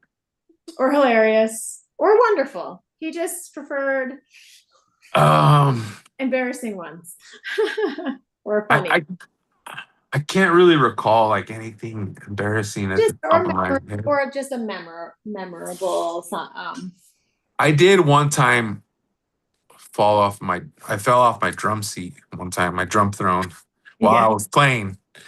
How did you recover from that? Well, it was crazy because it was you know, I'm in the back, you know, on drums, and there's a curtain behind me. Uh-huh. And I had thought that behind the curtain there was a wall, you know, you would think that. Oh yeah. Yeah. But no, I guess it was just an open room with a curtain in the middle, you know, of the room randomly. So yeah, I was playing and I just leaned back and I thought the wall was there and it wasn't. So as I reached back, I just fell. And then the band kept playing. They thought I was doing some antic or something, you know. Because Just you kept, do those. You Antics do usually? antics. yeah, they thought I was like doing some, you know, something fun or something. I don't know. But no, I just quickly got up, you know. Do they have no reason to think that, or do you do some get into shenanigans? This is not really. I mean, not that I think so. It was the start of it. They're like, he's going to start doing shenanigans now. Yeah, It's a thing. Yeah, he I don't does know. the whole like drumstick throwing and spinning and all that stuff. I mean, I have a little bit of fun, but I don't think I Yeah. ever, you know, I don't ever fall on the floor like Now maybe purposely. you were maybe on a stage, which adds a tier to it, but I love that that's just my everyday life, that kind of shit. I spent this weekend at a show, like in a small venue. I walked into a pole, like not drunk, not high, completely sober, apologized to the pool, and then was like, I don't know who saw that, so I'm going to turn around and announce that I know what just happened. I'm like, yeah, everyone see, I just walk into that pool and apologize. It's just like every day. I'm just so clumsy. Uh, I should be allowed in society. I'm sure I had embarrassing moments. I just right now, I That's probably a good can't one, remember though. one, but that's a memorable moment. I mean, falling off the stage, like it Did you wasn't a or what? super tall stage, so I didn't get hurt or anything. But I've definitely seen my, guitar player fall off a speaker, like with one of my first bands, and so I mean we've all kind of had one of those moments. Someone once told me, all the greats fall, all the all the greats had to fall. So we can say that. That's funny. I have a listener question coming into my phone. I do want to, before we get into our speed round, just tell the people that are watching right now, if you have any questions, throw them in the live chat. We'll get them in. The question I have here from Brian is, do you have any memories from when you played This Is Not Gruden Fest? Yeah, I do. That was the first time I met Jackie Killian. Oh, oh, Jackie. Yes. Yeah. That's how we met, me and you, from Jackie. Yeah. So Yeah, that's the first time I met her. So she's the that's best. a yeah, she is the best, and that's very memorable, because she is a very sweet, genuine person, and I'm glad, I'm glad I met her, and I'm glad we're friends now, and so I would say that's probably the number one thing that I got out of This Is Not Croydon Fest. And she fed you too, I'm sure. Yeah, she did. Yeah, she saved me a tomato pie. So, but Um, yeah, I mean, yeah, that was fun, and then also catching up with let me start by saying, like, sometimes when you're on the road, like you don't realize, you know, you, like you don't realize you're playing a festival till maybe the day before. You're like, oh, what's the gig tomorrow? And you look at it and you're like, right. oh, it's a festival. Then you're like, who's playing? And then you see the roster and you're like, oh, they're gonna be here. They're gonna be here. And that's kind of what happened with that festival. Was I got to catch up with the guys from Catch 22 because I believe, yeah, they played that day, but I remember, I think it was they played that day. Yeah, I caught their set. So catching up with those guys was really cool too. We love them. Yeah, Awesome. well, yeah, they're cool homies. So yeah, those are some memorable. The Um, second part of his question was aggro to Croydon 2027? I don't know. Let's make it happen. Manifesting that. Yeah, manifest it, manifest it. Let's make it happen. What was that? I also 2024, remember. right? I'm sorry. That was 2024? I don't remember, but Yeah, I think yeah, it was. yeah, but yeah, it was a fun festival. It was cool. Another thing I remember too was that was there an after party at the casino or something? I remember going to the casino. Like The there's a after, well, wait a minute. The first after party was oh 2025, and then was at a oh restaurant bar across the street from the casino. oh I was at the wrong after party then. I don't think there was an after party the year you went, Okay. but Well, I think some guys went back to the casino that year. Yes. yeah, I remember there was a casino, and then me and a friend were like, yeah, let's just go to Philly. Let's do something else. Let's go to Philly. Let's go see the Rocky Stairs. Like we haven't seen them before, but let's just go. So we just went. You know, oh no, that was fun. And no questions came in the live chat, so we can continue on with the speed round if you want, unless you have something else, Rachel. Um, do I have something else? And was Brian? May I ask? Brian's from Philly, or Brian is from New Jersey, actually originally from Florida, but he lives in New Jersey now. Brian? I'm Yeah. trying to put a face to the names, but I know too many Brians. But thanks for the question, Brian. And yeah, come say what's up if you ever see me around. What Brian is it, Jess? It's Brian. I never say his last name right, so fuck. Damn it. I feel like so many I Brian. say it's Brian Pickard. Okay, I think that's how you say it. So yeah. I don't want to be wrong. Okay, either. Now we're doxing people on I know, Ska sorry. Talk. I don't know who it is. Yeah, if you see me around, come say what's up. Oh, he will. He's not shy. He's, Yeah. he's yelling at me about how I said his name right now. How did you say Picard? I know. I said Pickard. Picard? No. Oh, I don't know. Now we're making him famous. Picard? Brian Picard? And Picard. How do you say that last name? He said there is no erd. Picard. It's ard. Oh, I said it right. Is that right? Rachel wins. Picard. Yeah. You had to like be fancy with it. Like Picard. A little fancy. Picard. Well, you have so much exciting stuff going on. I know we just met, but I'm so happy for you. Oh, thank you. Yeah. So excited. Just trying to make it happen, it's I'm trying to balance everything. Yeah, not Like I said, I have my hands in a lot of things, but certainly I'm not just easy, trying. and I'm sure And overwhelming and hard work, but exciting stuff. yeah, it is. It's all good stuff. So trying to make it happen, trying to make stuff happen for my family, for the home life. So that's the Beautiful. important part. So And Yeah.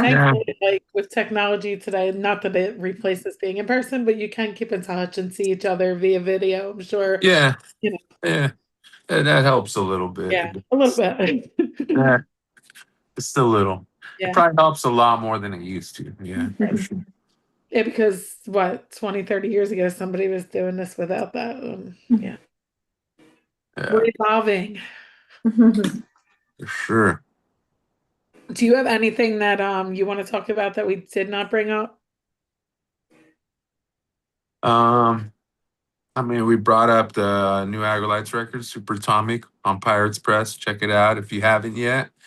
Yeah, Supernova's coming up. We'll be there with Aggrolites and with Jackie Mendez, and we just released an LP with Jackie as well, off Yeah, of Blackbird Records. So, and we just recently did a tour, East Coast tour, and saw you there, Jess, and so many other people. So that was a cool one. And thank you for hosting that show. And Sure. and yeah, the whole tour went well. And yeah, if you haven't gotten that record, it's out there, still available. And then yeah, we got Warped Tour brought up, the Suicide Machines tour coming up. Yeah, I mean, if you wanna, we're also doing the tour in February with the Bouncing Souls and Suicide Machines. So it's gonna be a Oh, West Coast tour. Okay, Yeah, that's West that's where Coast, I yeah. keep seeing. Remember, I was like, where do I keep seeing their name? It's that? Yeah, so we're doing that as well. We're just doing the East Coast. I know the Souls have they have that tour. It's a long tour, and they kind of got divided up. It's separated, but we're doing Right. the last leg of it in February. So Oh, okay. yeah, we'll be there. West Coast dates. So yeah, come out if you're in the area. We'll do Phoenix, San Diego, LA. And then we're gonna go up Berkeley and Pacific Northwest, and yeah, That's in February, did you say? yeah. Are you planning a trip out west? No, I thought for a second that you said East Coast. Oh, I might have. Sorry, but it's West Coast. If I did, I'm sorry. It's West Coast. Maybe I misheard, but then I was just like, wait, and like had to do a quick Google, and then I heard you just name West Coast cities. we are still hoping for a Philly date on that Bouncing Souls Suicide Machines tour. I saw some blacked out dates. I'm hoping one of them is ours. I can't imagine it won't be. I don't know. But yeah, And waiting for that. I couldn't say if it's not announced yet. So Of course. And I would not want you to, but I'm manifesting here. but yeah, I mean, I don't think there's anything significant missing. I also got, I'm playing a few shows of Western Standard Time. If you haven't checked out Western Standard Time, I'm pretty active with them as well. Right. Are Um, they on the West Coast also? yeah, West Coast. So we will see you out east at Supernova. Yeah. But December, you are not touring with the Bouncing Souls. No, we're just doing the February dates. Yeah. Because they're going to be all accessible places in December. That's a bummer. To me, accessible to me, because it's all about. Yeah. I haven't really looked at the whole tour. I haven't looked at all the dates. I've just seen the February part of it. Yeah, because I was like, I know I saw the Bouncing Souls were in areas I could get to, so I guess that's what I just made up in my head. I want to say you brought up Jackie Mendez. This is Jackie Mendez, the LP that was just dropped. We brought Jackie and Eric from Blackbird Records onto Ska Talk a few months back. You can check that out in the back catalog if you didn't catch it. That was a great chat, so check it out. Yeah. Always got to plug that. Yeah. So all we have left is a little speed round. You want to start it off, Rachel? Oh man. Hi. What is this? Like I have to answer quickly or something? I mean, maybe we shouldn't have called it speed round. We did used to have a name for it. We called it ska categories because we like ska puns and it's like a game kind of. I just knew it was gonna be like a fast. If not ska, then what? Okay. If not ska, then what? Are you asking me? What does that mean? If you weren't doing ska, what would you be doing? If you weren't making ska music? What would I be doing? Like, I don't know. Reggae, yeah. I mean, I do reggae. Does that count? It's true. I mean, if not reggae, then what? as far as music or just other? No, other. Like, what would you be doing if you weren't making music, honestly? Artwork. I don't know. I can't. That's the thing about me is I don't know what else I'd be doing if it wasn't music or art. Like, I don't know. Maybe cook. There you go. You like to cook? I mean, I kind of do, but like I'm not saying I'm good at it, but I don't know. I guess that's the next thing I can think of that, that'd be kind of cool to learn, to cook properly, But yeah, I don't know. Let's just say that, That could be artsy, like presentation and whatnot. Yeah. I feel like I know what your answer is going to be for the question I have, but I'm going to ask it and see if I'm right. If you could be any other place in the world right now, where would it be and why? I could be any other place in the world right now instead of home. I just want to be home right now. I knew that would be You can take your people with you though. Your family goes with you. I was like, I know what he's gonna say, and it's sweet. It's gonna be that he wouldn't want to be anywhere else. That's yeah. Answer, it really is. Well, that was my answer. Yeah, I just want to be home. I just want to be with my family. Yeah, well, I've gotten to know you already. I knew that was gonna be your answer. Yeah, and they're just in the other room, so yeah. Perfect. I don't blame you. Yeah, and I purposely, took the later slot of this interview because I wanted to make sure I could pick up my daughter back, have some dinner with them before the interview, So thank you for being able to push it a little later. Of course. And thank you for spending time with us because, time is valuable. It's very valuable. We know that. Yeah. Yeah, but this is fun and long overdue. And, thanks for inviting me. I've been wanting to do this one, so. It was fun. We're gonna skip the rest of the speed run because it's really not that important. You should go spend time with your family. No, let's do the speed round. Let's do it. Yeah. Sure? Okay. Well, that felt like perfect. The strangest. We're doing this right now. Yeah. Well, All right. What's your dream collab? If you could work with any artist, making something, who would it be?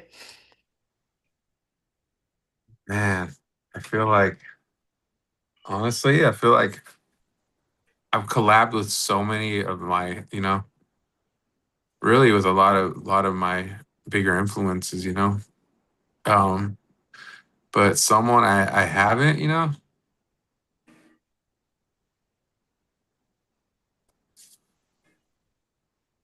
I mean,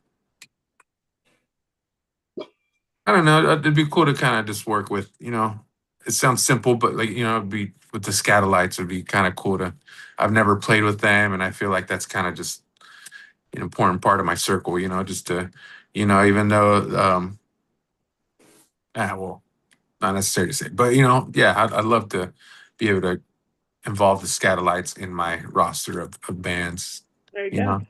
So I feel like that would be another like full circle for me. You know, it feels like that's very much possible in my, you know. Yeah, I think you'll make that happen. So I mean, I just that'd be kind of a cool, you know, like I said, a cool thing to just kind of put in the resume. Um,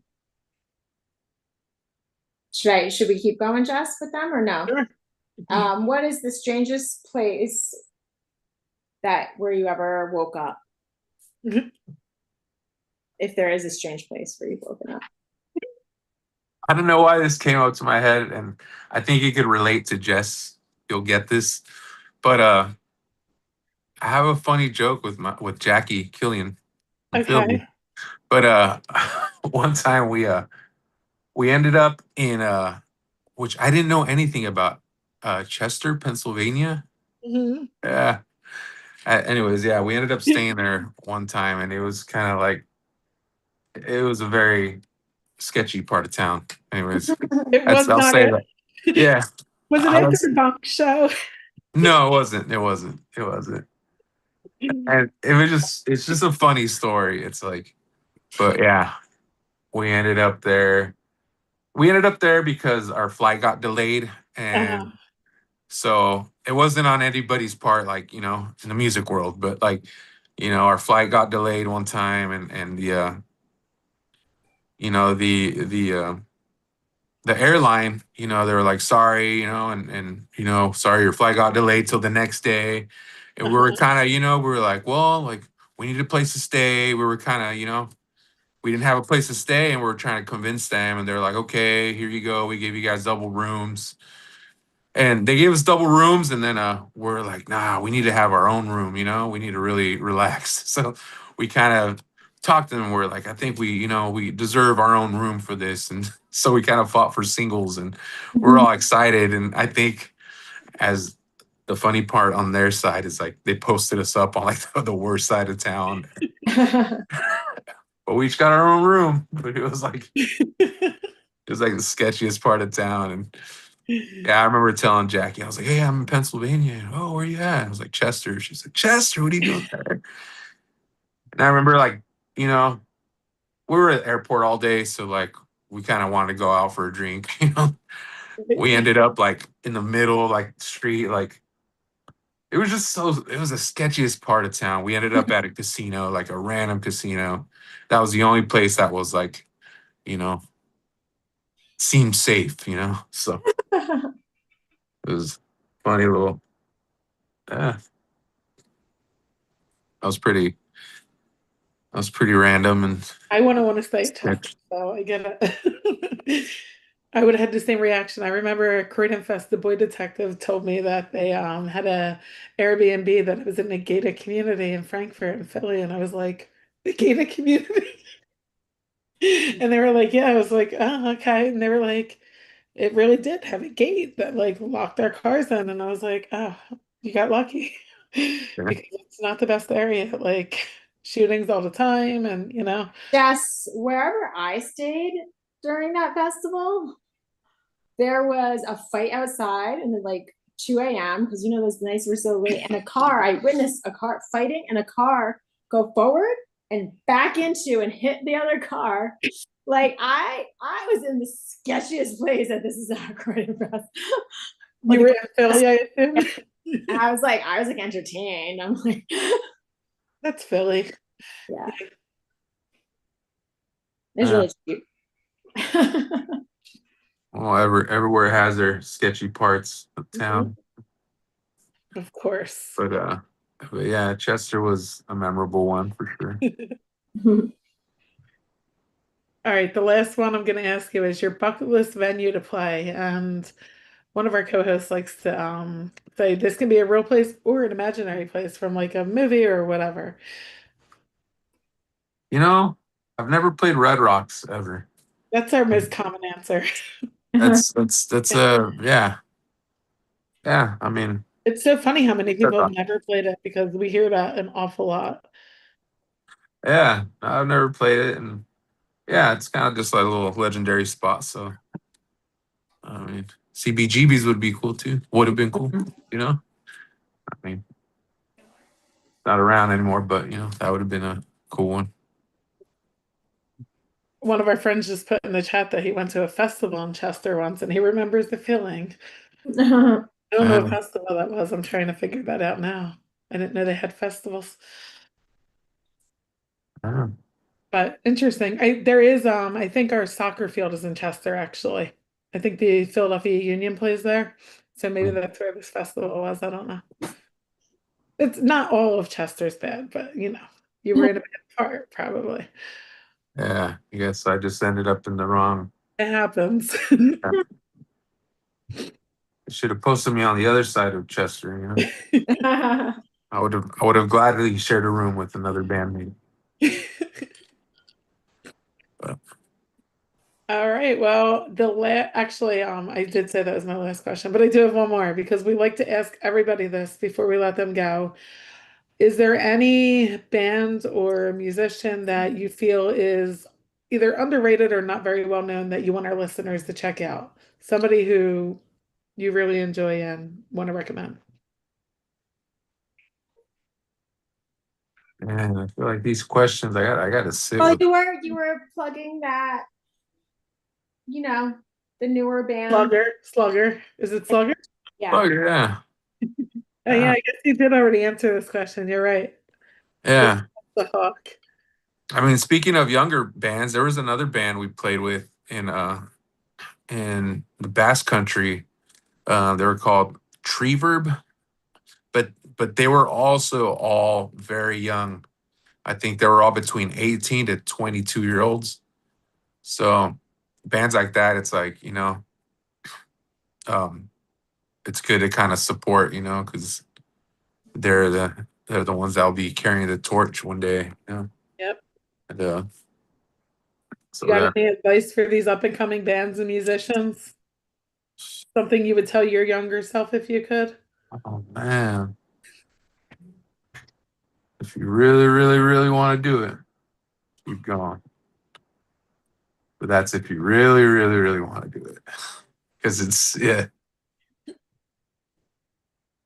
But yeah, it's possible.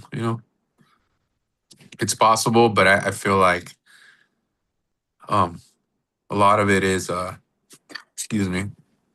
A lot of it is kind of it is a lot of kind of who you know type of business. And of course it takes work and talent and um it takes work ethic for sure. But it is that comes with, if you're working hard, if you're out there, if you're showing yourself, if you're trying, you'll meet people and eventually that's how you kind of get connected. Mm. That's how you meet the people who are involved with, everything else. Because in the music business, it takes everyone. It takes everyone from musicians to like, you know, the show goers and the promoters and people doing the media and the record label people. Like that's what the community is. And that's what it takes is you going out there and having a strong work ethic. So I mean that would be, you know, of course we all have a lot to learn. I have a lot to learn as well, but something that I've kind of learned is work ethic goes a long way. So sure there's a lot of balancing too of Yeah. learning curve with that, I would imagine. Just Yeah. Yeah, there is a lot of balance and um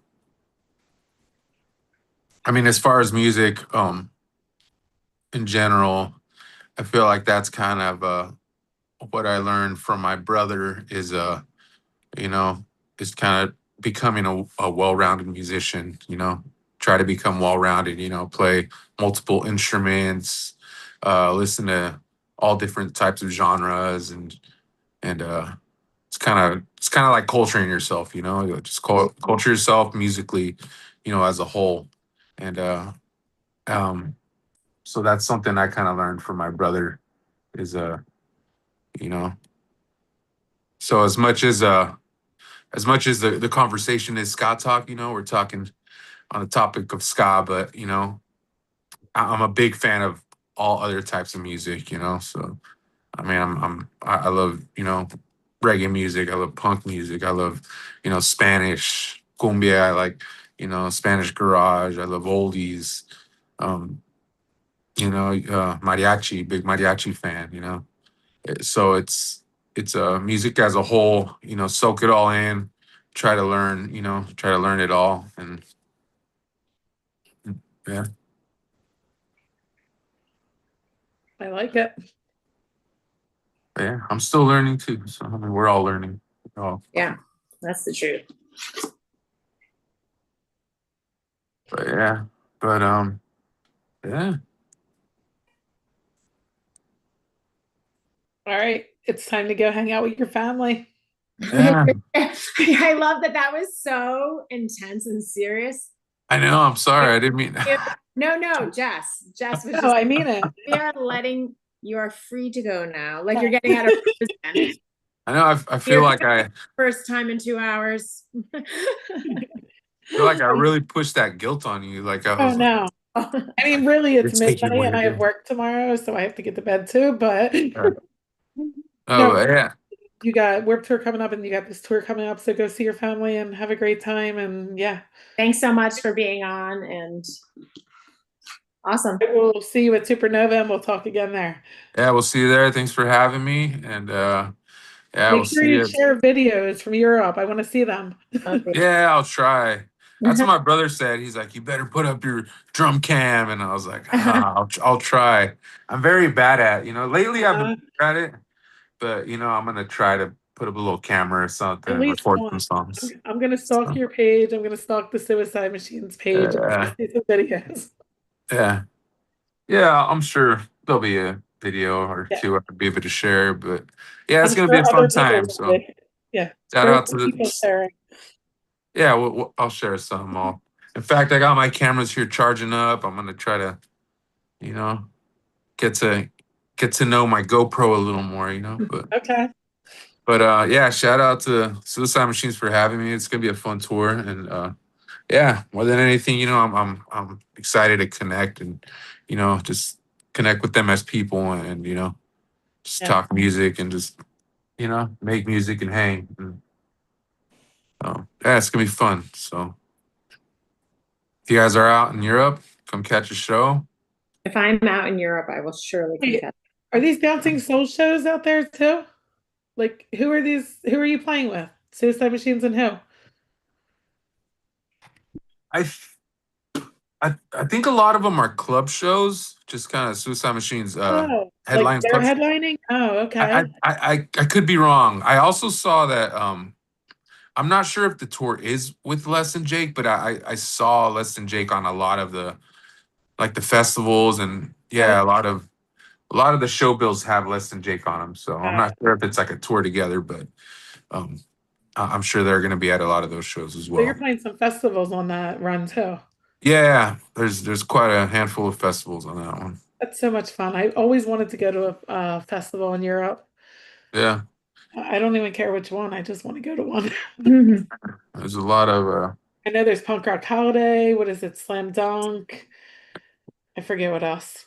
But I have friends that live in London, and I swear I'm going to go over and visit them and get to one of these things. yeah, they're fun. It's not gonna be next week. Yeah, festivals are fun in Europe. You know, club shows are fun. There's a lot of cigarette smoke in the venues. Yeah, Really? but it's fun. That's like a yeah.